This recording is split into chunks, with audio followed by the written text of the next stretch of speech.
People are like piling in. Yeah. Sorry, I can't remember if I told you already, but at 10 to 6 I will come telling you that you have 10 minutes left, then 5, and then you have to close, please. Okay. All right? I think we'll be okay. I'm gonna keep an eye on the time too. Yeah, and I'm sitting right next to Lenny, so I can fly. It'll be great.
Okay, I think most people have seats, so we're going to get started. Okay,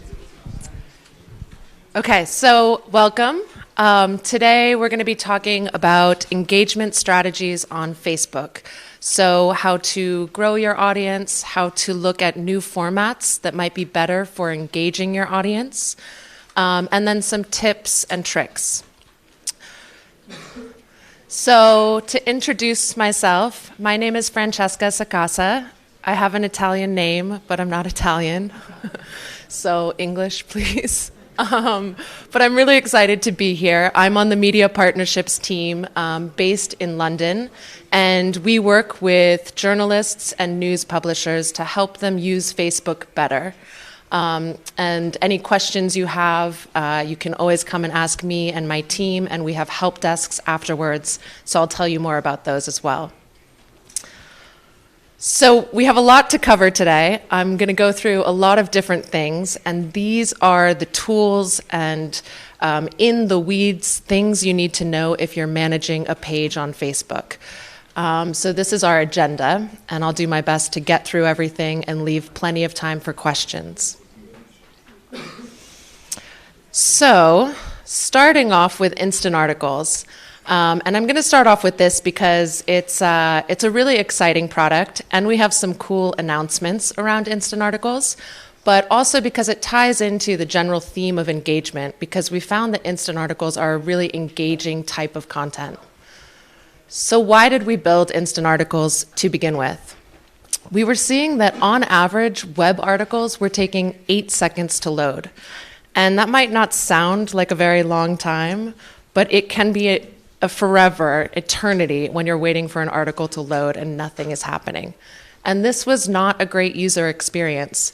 People were getting frustrated and they were bouncing back. They didn't want to wait. It wasn't a great experience. And we thought that we could figure out a solution to fix it. So we came up with instant articles. The first reason is to tackle that problem of things taking so long to load. But the second reason was because we wanted to offer a more immersive and native experience. So we launched instant articles almost 2 years ago. And in that time, we've seen pretty compelling data that shows it really is a more immersive experience and that the engagement is higher. So here are some of the numbers that we've seen. On average, instant articles are getting 30% more clicks. People are 70% less likely to abandon the article. And they're getting 30% more shares compared to link shares. We've also seen that they load a lot faster. So this is my favorite slide. But we did a speed test where we tested instant articles on a 2G network on a 6-year-old Android phone in India, compared to the mobile web on a brand new, at the time, 6S iPhone on a 3G network in the USA. And so with the instant articles, we see takes a little over half a second to load, which is pretty cool. And then you can scroll, it's very immersive, you can look around in the photos, it's a really nice experience. So now we go to the mobile web, brand new phone, best network.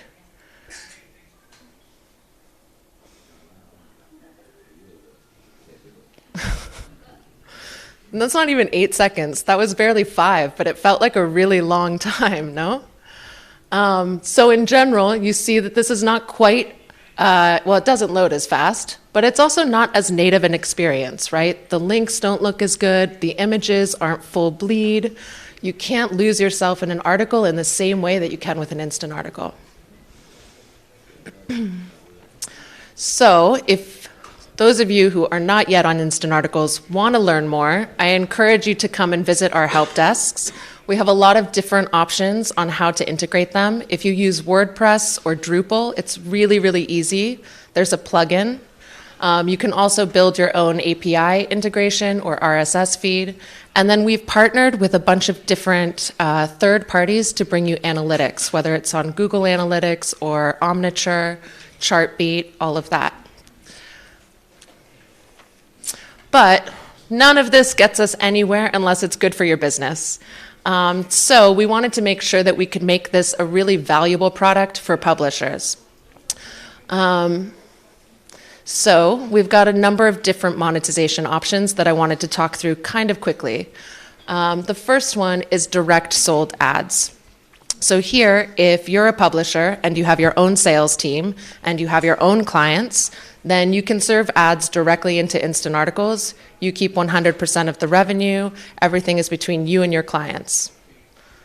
We also have a programmatic option called Audience Network. And with this, you don't really have to do anything.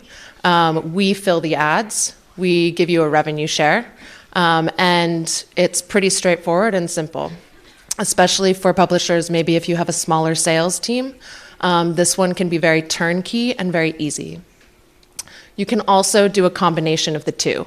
So if you wanted to do part direct sold and then do all of the remnant space with instant articles, that's an option too. We also offer branded content, which I'm not going to go into too much because I'll talk about it more in a little bit. But this is an option if you're doing sponsored content where you can leverage different style options to show that something is branded. So you can include the sponsor logo, it can have a different look and feel, and that way you can signal to your readers that something has been paid for or sponsored. And lastly, we have what we call a CTA, which stands for Call to Action. And I'll talk about a bit more about this in a second, but CTAs are a way to develop a more direct relationship with your readers. So in this example, the Washington Post was testing out our CTA to get newsletter subscribers. So we've actually made some recent updates that I wanted to let everybody know about. In terms of the monetization and with the ads, we announced, I think a week ago now, that you can now feature ads every 250 words, 350 words, or 500 words. And so this gives you more options to decide how many ads you want to have. It also gives you more options to make money off of your content. We're also doing a test in the bottom of an article where there's an option for related articles, and we're testing placing ads there since we've gotten feedback from publishers that that's something that they would like to see. And this is brand new with these call to action units. We actually announced last night that we're opening it up to everybody on instant articles. So now you have the option to include one of these in your articles where you can either prompt people to like your page or you can prompt them to enter their email and sign up for a newsletter. So again, we wanted to give people more options to engage directly with their readers and develop that relationship. And so far, the data we've seen has been super positive. Some of our partners have said that between 30 and 40% of their newsletter signups have come from this unit in Instant Articles, and that those readers are just as loyal as the readers coming from their own sites. So that's it for Instant Articles, but as I said, if you've got questions, feel free to come and talk to me afterwards. Now I'm going to go into some best practices. Whether you're posting directly to your page or via Instant Articles, these kind of apply across the board.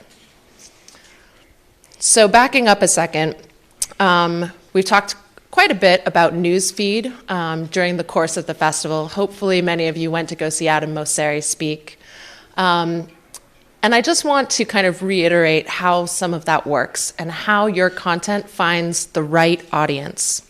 And so there are a couple of different signals that we look at.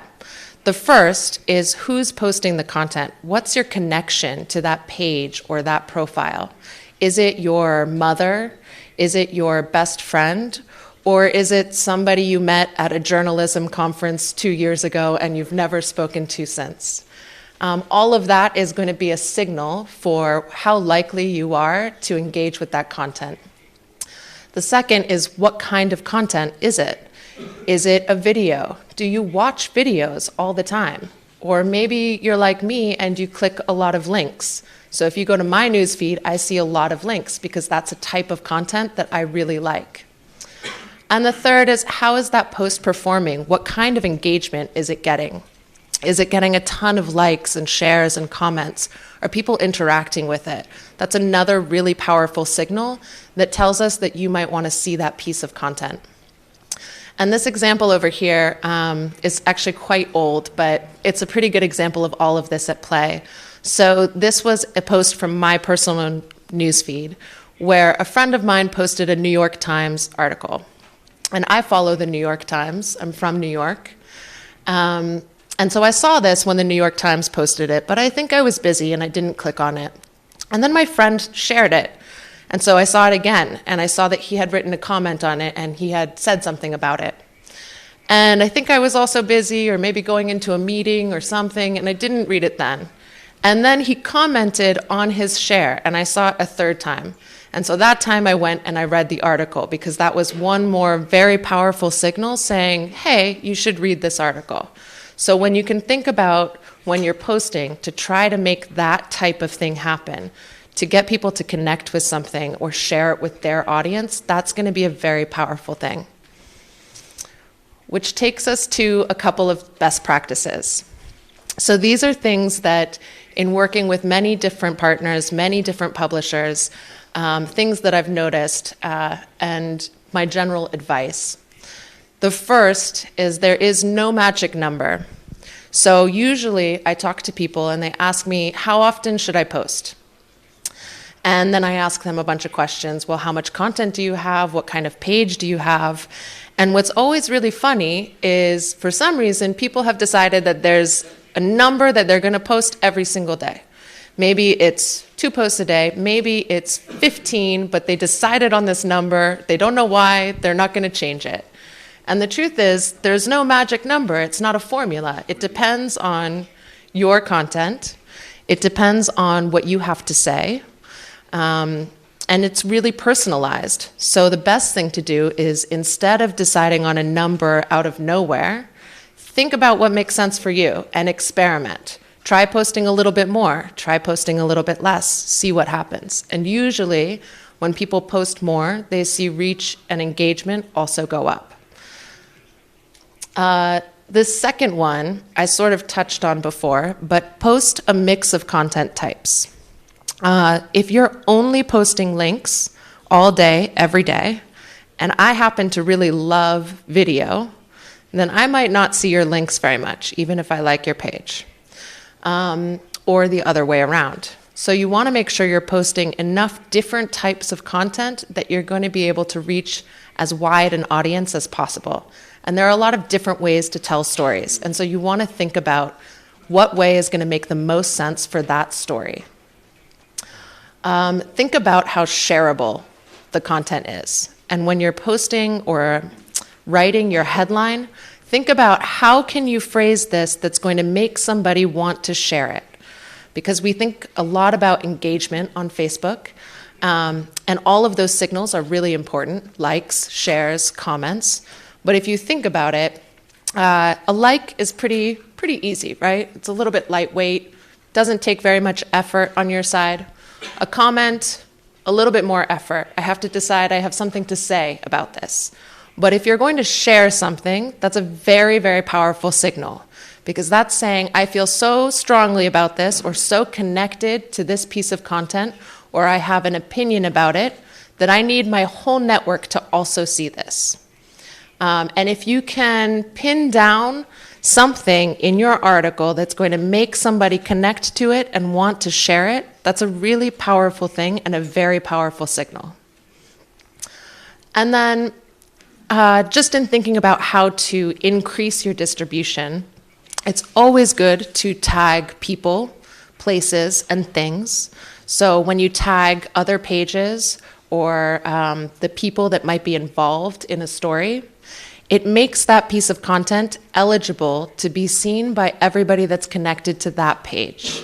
And think about it like, it kind of works, if you see a photo posted by somebody you don't know, but it's a photo of your friend, and you see it in your newsfeed.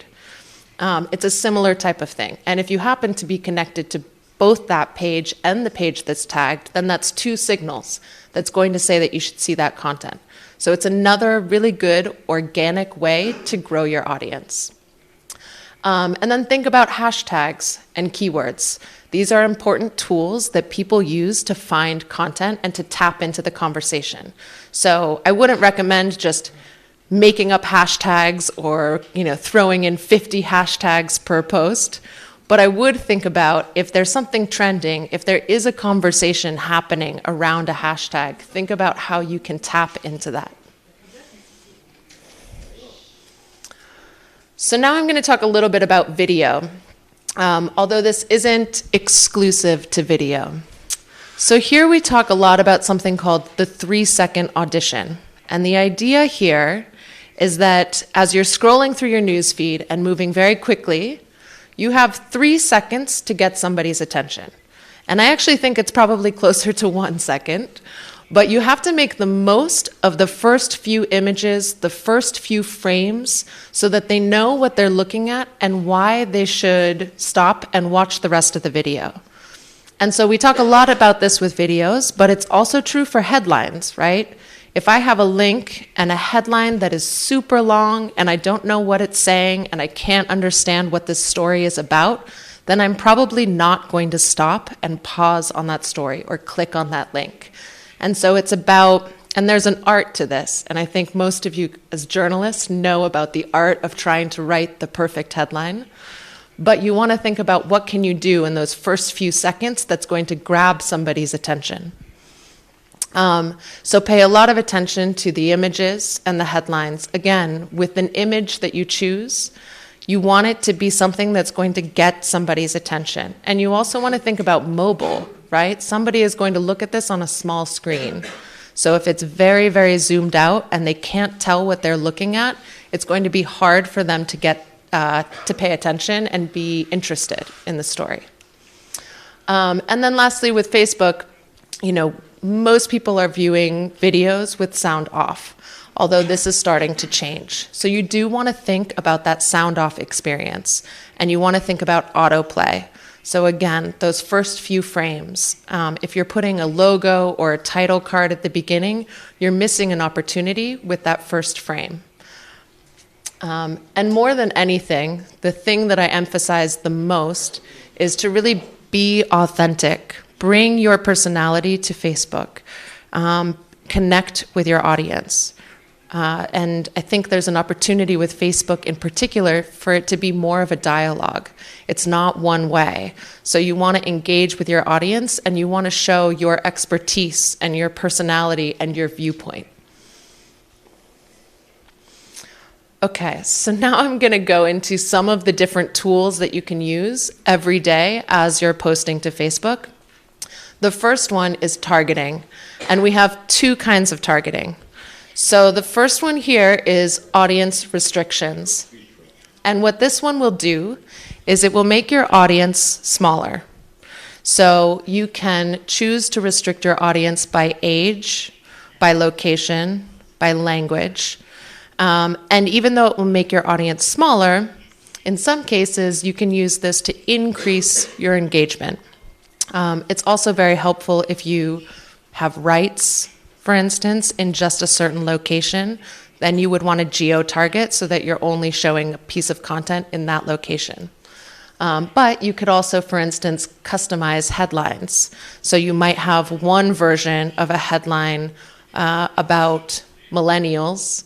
You might have one version for teens and one for older people. Or you might have one version of a headline for men and one for women. And it's a way to play around with customizing things and segmenting them to more targeted audiences. The other type of targeting that we have is called preferred audience.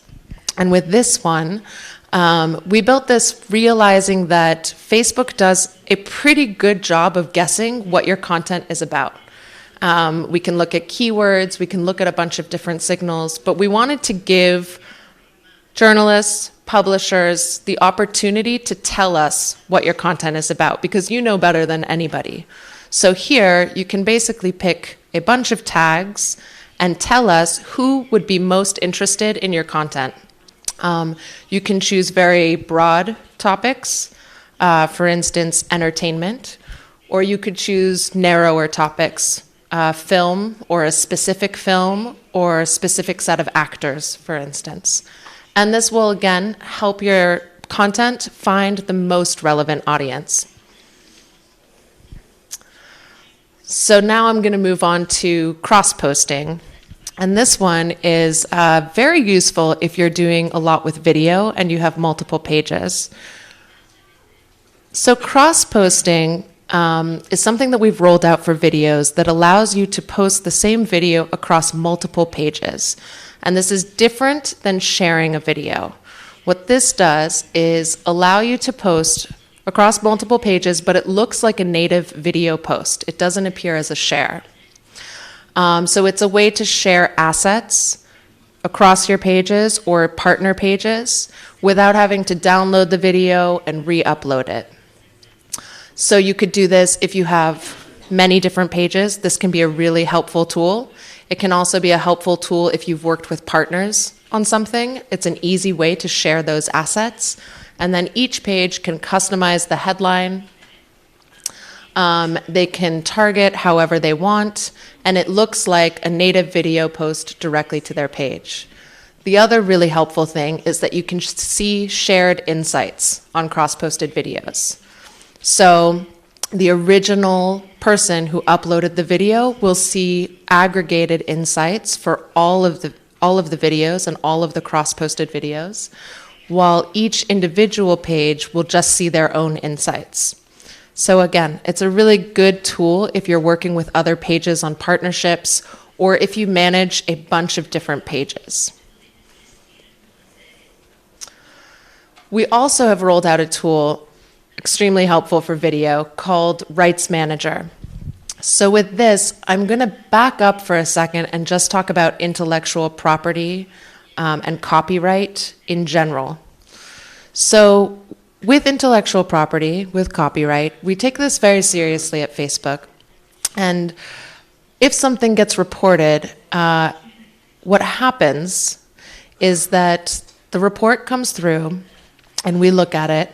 And then if it's found to be violating, then we will notify all of the admins of that page.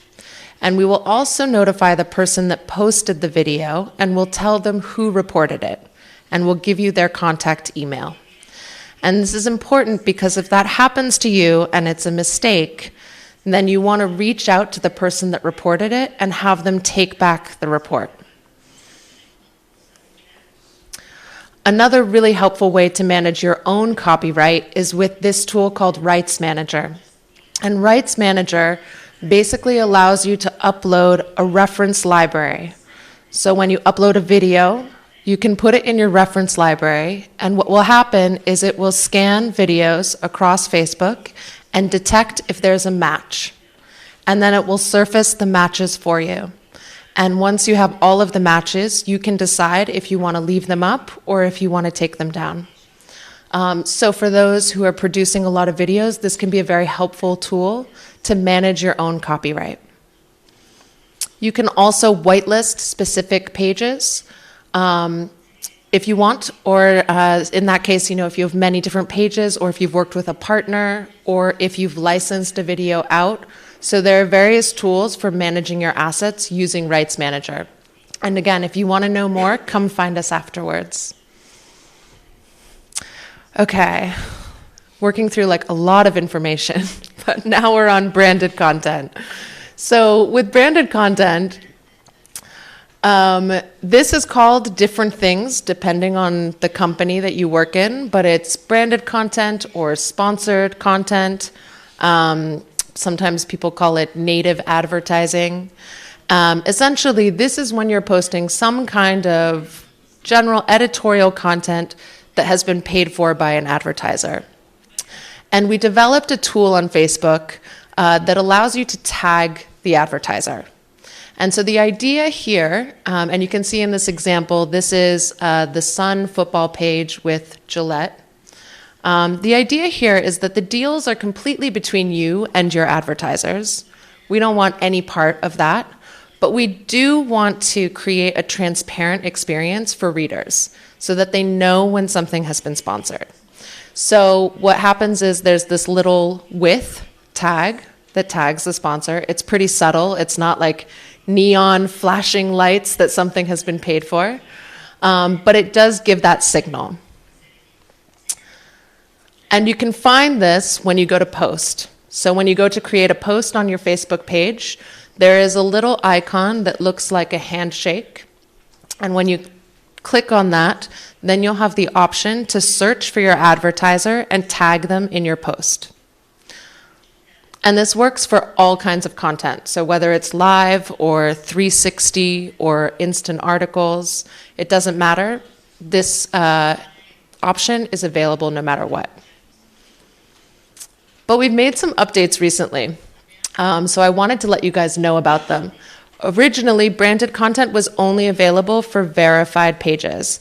And we announced recently that it's now open to all pages. You can apply, and we have an announcement in our media blog, which is this media.fb.com. So you can apply there, and then you'll have access to that tool. And then we've also made a couple of updates to how it looks. So now you still have that width, but we also have in the metadata this little paid signal there. Again, because we just want to be very transparent that there's an exchange of value happening between an advertiser and a publisher. We have also made a couple of changes to our different guidelines. So with branded content, there's a lot that you can do. You can tag your sponsor, you can do product placement, you can include end cards if it's a video. And now you can also include a watermark or logo, and you can have graphical overlays. You can't do everything, so you still can't run pre-roll, post-roll, or mid-roll, or banner ads. But we are trying to make it more flexible and open so that you can find solutions that will work with your clients. And the idea here is mostly that we want to preserve a good user experience. So we don't want it to be really spammy with tons of ads flying at you, while still giving you the flexibility to showcase your sponsor's logo or the brand that you're working with. Okay, so lastly, I'm going to talk a little bit just for those who are managing pages kind of day to day, and just some general tips for how you can manage the page, how you can look at comments on the page, and make sure that you're building the right community on your page. So, first of all, if you have a page, it's good to take a look at the page roles. So sometimes, especially when pages have been around for a while, you'll go and take a look and there are like 35 admins on a page. That's generally not a great idea. You want people to have the lowest permissions necessary to do their job. Although I would recommend having more than one admin, because if somebody leaves your company or something happens, you don't want all of the keys to the castle with just one person. You can also, in your settings, there's a number of different options to limit what other people can do on your page. So these are some that I wanted to point out. The first is you can limit tagging. So this is helpful whether you're a person or a publication. You can limit what other people can tag you in and what will show up on your page. You can turn it off completely. You can also make it so that you review that before it goes up. And then the other thing to be aware of is comment ranking. So with comment ranking, rather than showing comments in chronological order, just all of the comments, it will take into account signals that pull in high quality comments and surface those to the top. So the comments that are getting the most engagement will surface to the top. Comment ranking will also filter out spam. And so that also helps make the level of conversation happening on your page higher and more engaging. There's also a couple of different filters you can do when it comes to profanity. So we have a general profanity filter that you can turn on and off on your page. And this takes into account all of the worst words and the ones that you would think of. And you can set that to 3 levels. So it's basically low, medium, high, or maybe strong, medium, weak. You can also create custom filters. So this is really helpful, especially if there is a specific, maybe not a bad word, but there's a specific trend or topic or hashtag or something that's surfacing and causing problematic comments on your page. Then you can use the custom filter to weed those out. And what happens is when somebody posts with a word that is in your filter, they will still see their comment, but nobody else will. So it's a very easy experience where somebody isn't showing up as automatically blocked. To them, it looks fine and normal, but it prevents everybody else from being able to see it. And then lastly, you can always report and delete comments on your page. So as the admin of the page, you have the power to delete any comments that appear there, and you can manage your community however you want. You can also report them, which is a good practice because it notifies our team that maybe somebody is violating our community standards, and that's something that we need to look at. You can also ban repeat offenders. So if people are doing this consistently all the time, then you also have controls to manage those. And in that case, you could ban somebody from commenting on your page. And once again, the banned users don't know that they've been banned. So it's not a very, there's not a lot of friction. It's not a very harsh thing that happens. They just no longer, their posts aren't seen by anybody else. Okay, so lastly, I'm going to leave you with a few resources. So a couple of ways to stay in touch with us, because obviously it's been great being here all week and speaking with you, and we'll be around afterwards. But so that you can stay in touch even beyond this week, we have a couple of ways to do that. So the first is a newsletter that my team puts out every week. And you can find it and sign up at facebook.com/newsletter. Unfortunately, it's just in English at the moment. But here we basically pull all of the latest product updates, all of the announcements that might be interesting to any of our partners. And we also compile good examples of content from our partners. So when we see one of our partners doing something cool, we'll include that in there as well. So to try to give you ideas or some interesting things to look at. And we also have a media blog. And here, again, there's a lot of announcements. There's updates on new products, but we also include case studies that can be really helpful. So we have case studies on live, on instant articles. We publish best practices and how-to guides here as well. And it's also a good place to get general support. So a few takeaways, just to sum up, because I know I covered a lot of different things. But the first, with instant articles, if it's not something that you're using, consider it. It's an incredibly engaging format for content, and we've seen really strong data to support that. We've also had some great announcements recently, especially those call to actions, which enable you to create more direct relationships with your readers. Think about your headlines and your post frequency, and don't forget about the 3-second audition. Don't be afraid to experiment more than anything. Explore different ways to monetize with branded content, and we have some new tools there. And now that's going to be available to everybody. So if you're interested, I encourage you to check out that media blog, and you'll be able to sign up and request access there. And lastly, stay in touch, sign up for our newsletter, check out that blog that I just mentioned. And if there's anything else, because I know there's a ton of information, you can find us where we have a room at the Bar Bella Vista, and a bunch of people from my team are here to talk more one-on-one about any of these things. So that was a lot of information. With that, I'm going to open it to questions if anybody has any. Yeah? Sure.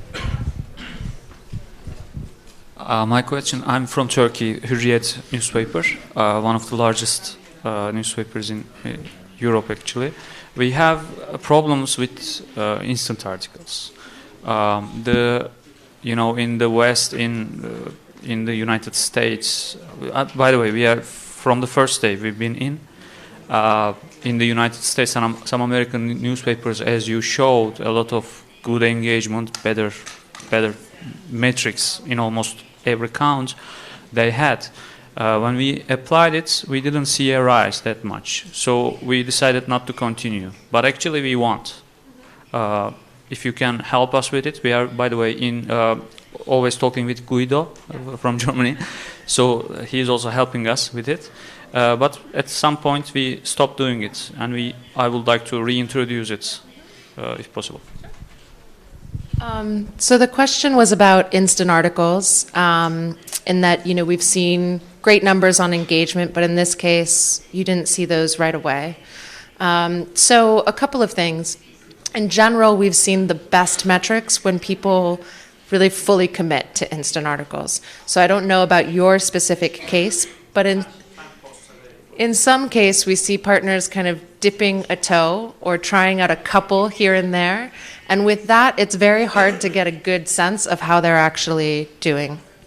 On top of that, we've made a lot of updates, especially to the monetization.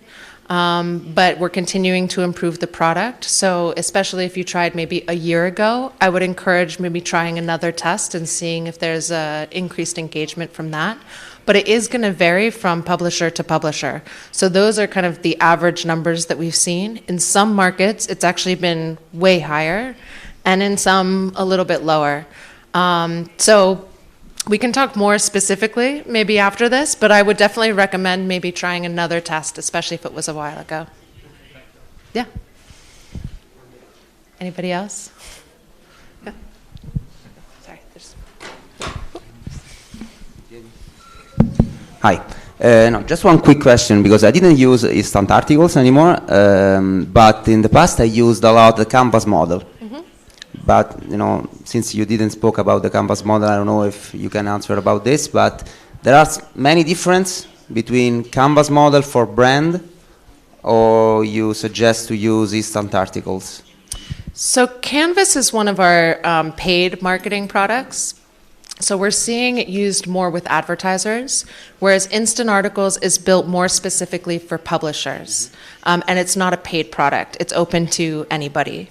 So in that sense, for a specific campaign where you're looking to get a conversion or get some, maybe somebody to buy something, anything like that, then Canvas might be the best option. But for just a general reading experience, I would probably recommend Instant Articles because it's made more specifically for publishers. And it has things like that call to action button that Canvas doesn't have. So it has certain features that are specific to trying to engage with your readers, trying to help you establish that connection to your audience, that Canvas has a little bit of a different use case. Yeah. You had a question? Hi, we are using instant articles. When I learned about your new call to action, functionality yesterday, I wanted to try it. So I wanted to try it today in the morning, and it wasn't there still. So is it US only, or it's rolling out in next weeks, or what? Sorry, and thank you. That's a good reminder. I should have mentioned that. It's rolling out globally, but starting next week. So we announced it last night, and you're very quick to action. But it's going to be rolling out starting next week. So I would check back then, and it will be global, but it will take time to roll out to 100%. Yeah. Yep. Thanks. I would like to know if you still recommend the use of subtitles in video, if we should expect that Facebook don't promote our videos if we don't do it, and if we should forget about the idea of square videos. Okay, so a couple of different questions in there. So the first is with the subtitles in videos. I think that from my perspective, those can still be a really powerful way to engage your audience, and it's because of that autoplay experience and that 3-second audition that we were talking about. Because what the subtitles do very well is they tell you immediately what something is about, and you don't need to work to try to figure it out. That being said, that's not the only way to do it, right? If you have enough going on in the action and the video itself where you can understand what's happening and get pulled in, then the subtitles aren't necessary. We have also been testing with the sound on. So if you have the sound turned on your phone, then as you're scrolling through newsfeed, you'll see videos play with sound on. And I think that that's still early enough that we don't have great best practices or data around that yet, but I would encourage people to experiment with videos that might work more for that environment. Because I think you'll probably we'll probably see more and more people experiencing videos with sound on as they become used to that experience. And then the other thing with square videos is when it comes to the format and how you're recording videos, it's kind of up to you and both how you're recording it, so what equipment that you're using, and then also how your audience is going to experience it. So on Facebook, most videos are being consumed on mobile. So because of that, the vertical video is very immersive because it takes up the whole screen. And so we've seen that doing quite well. But that doesn't mean that horizontal or square videos are not working well anymore. So I think it's something that it depends on what the video is, because if something is so immersive and so interesting, people will flip their phone, they'll get involved in it no matter what. But I would say, you want to optimize for mobile, and so because of that, a lot of times that vertical video can be a better format. Yeah. Okay. We have a couple more minutes, but are there any other questions? We got one more? Okay. This is about mid-roll. We also wanted to try the live video mid-roll. It was for a limited number of partners, publisher partners. When will it be available? Because it's been a very long time, actually. It's been on trial. So the question is about mid-roll ads. And we are currently testing this out with a small number of partners in the US, but starting to roll out more broadly. I think so far the data that we've seen is very promising. We're trying to come up with a monetization plan that's going to work well for our partners and enable you to make money off of video. But that being said, this is new. So we're being careful about how quickly we roll it out and making sure that we can optimize both for the advertisers, but also for the publishers who are posting the videos, and then also for the people watching the videos. And we're still learning things about how that works. So I think you will see it rolling out more internationally in the coming months, and it's definitely something that we're working on. But it's not, because it's quite a new thing and quite a big change, it's not going to be the type of thing where it flips 100% one day. I think we want to be very conscious about how we're rolling this out and making sure that we're doing it right. That makes sense. Okay, I think that's it. Thank you all very, very much. And